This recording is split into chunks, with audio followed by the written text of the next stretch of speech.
Arabesque.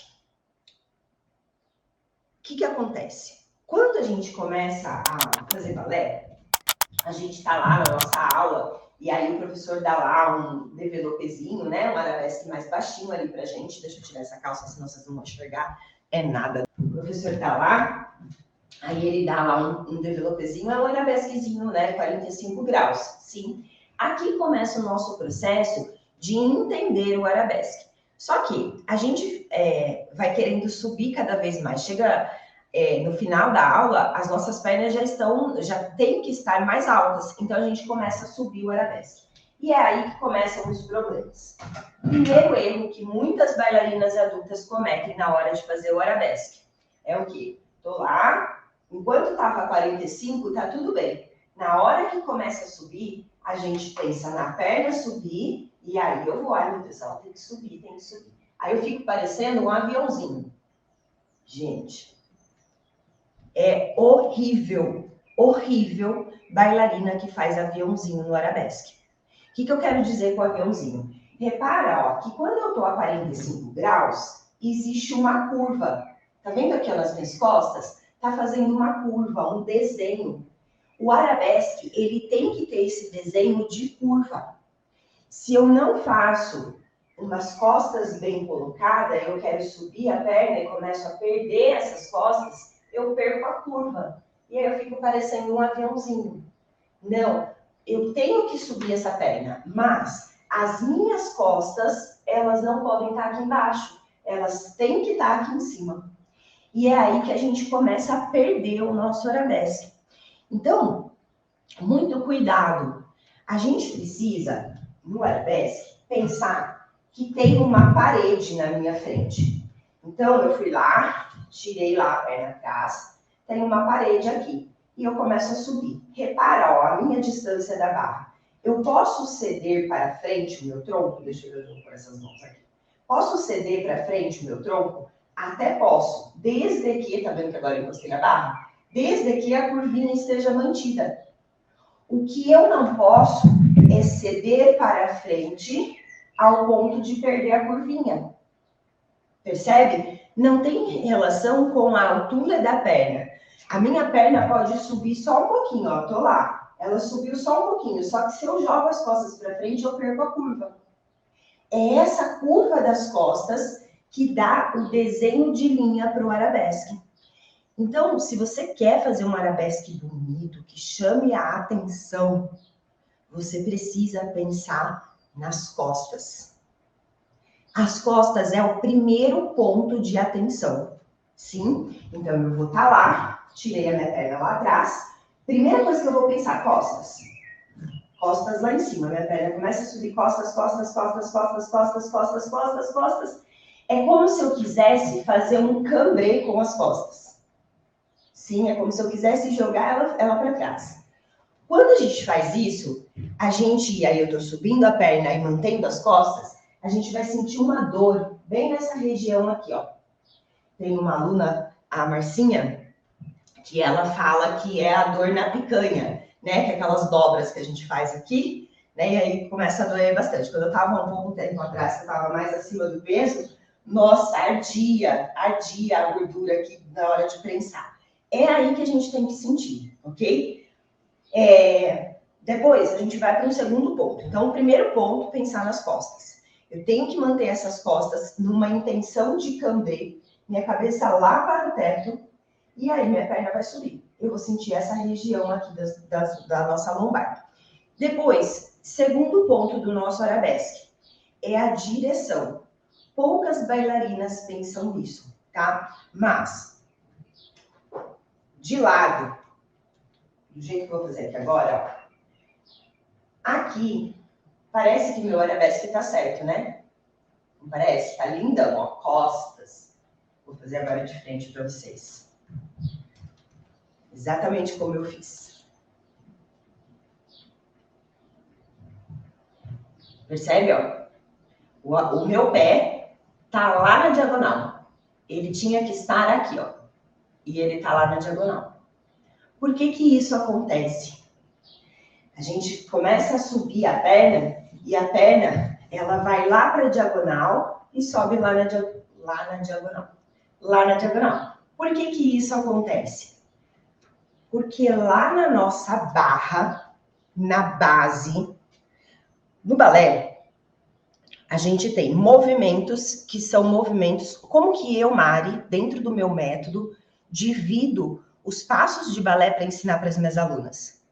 A gente tem os movimentos que são movimentos de base, que são é como se fossem peças de Lego.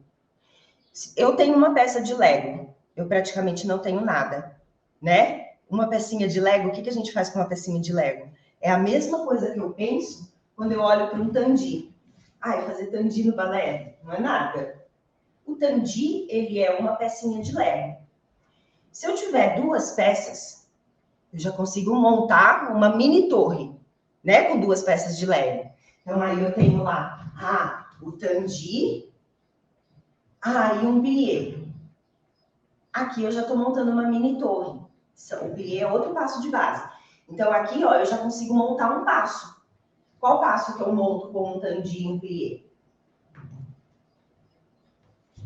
Que passo é esse? Tanlié. Então, um tandi e um plié juntos, dependendo da forma como eles forem sobrepostos, eu tenho um passo complexo, porque ele é feito por dois passos de base. O que eu quero dizer? Pegue todos os passos mais complexos que você imagina no balé, fouetté, arabesque. Pega o passo mais louco que você imagina. Esse passo, ele é como se fosse um castelo de Lego. Se eu tirar cada pecinha, eu vou ter passos muito simples que qualquer iniciante consegue fazer. Então, quando eu pego esses passos, show, galera, obrigada. Quando eu pego esses passos iniciantes e vou juntando, monto os passos complexos.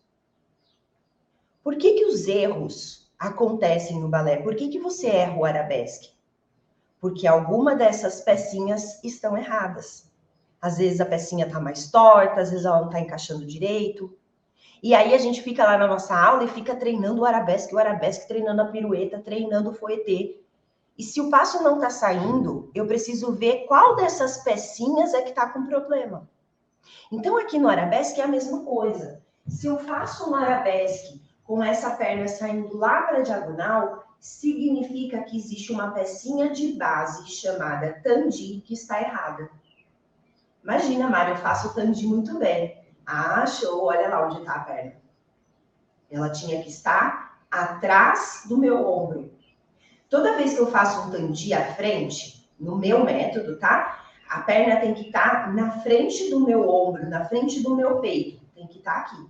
Se essa perna sai lá para a diagonal, conforme eu faço um GD, ela vai sair para a diagonal. Conforme eu faço um développé à frente, ela sai lá para a diagonal. Era para ela estar aqui, ó. Então, o que eu quero dizer? Eu quero dizer que desde o seu tandi, você está ensinando para o seu cérebro errado. E o meu cérebro, ele armazena a consciência corporal. Se no tandi minha perna começa a escapar para a diagonal, o meu cérebro identifica que aquilo é o correto. E aí no GT, é um GT à frente, ele vai levar o GT na diagonal. É um développé à frente, ele vai levar o développé na diagonal. Por isso é tão importante a gente voltar para a base, para a pecinha de Lego.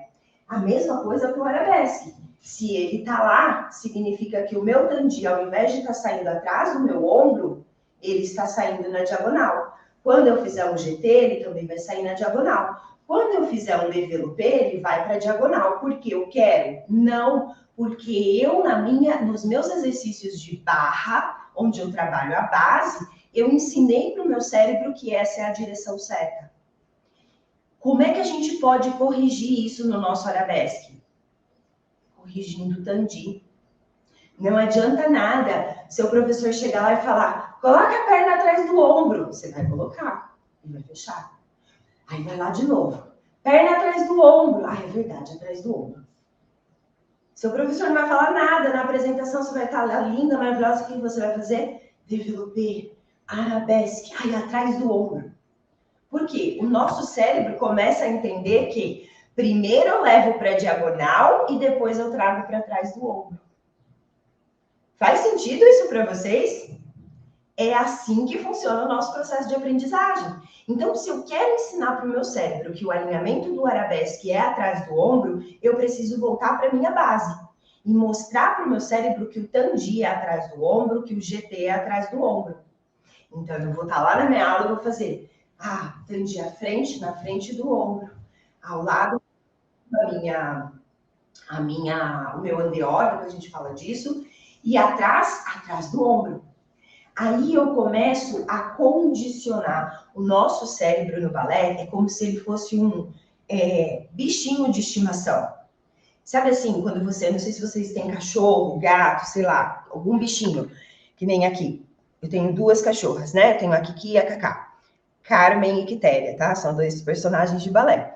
E aí, a Quitéria, que é a Kiki, para eu ensinar ela onde fazer xixi, foi um trampo. Quem já teve cachorro sabe como é o negócio. É um trampo. E eu morava numa kitnet, na época que a Kiki chegou. E aí, pensa comigo.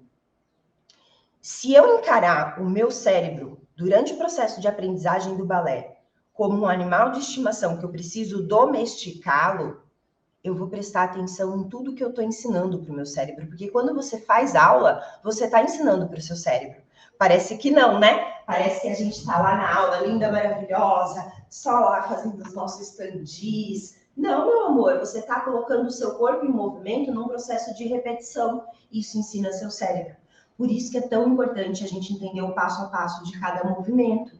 É importante estudar, que é isso que vocês estão fazendo aqui.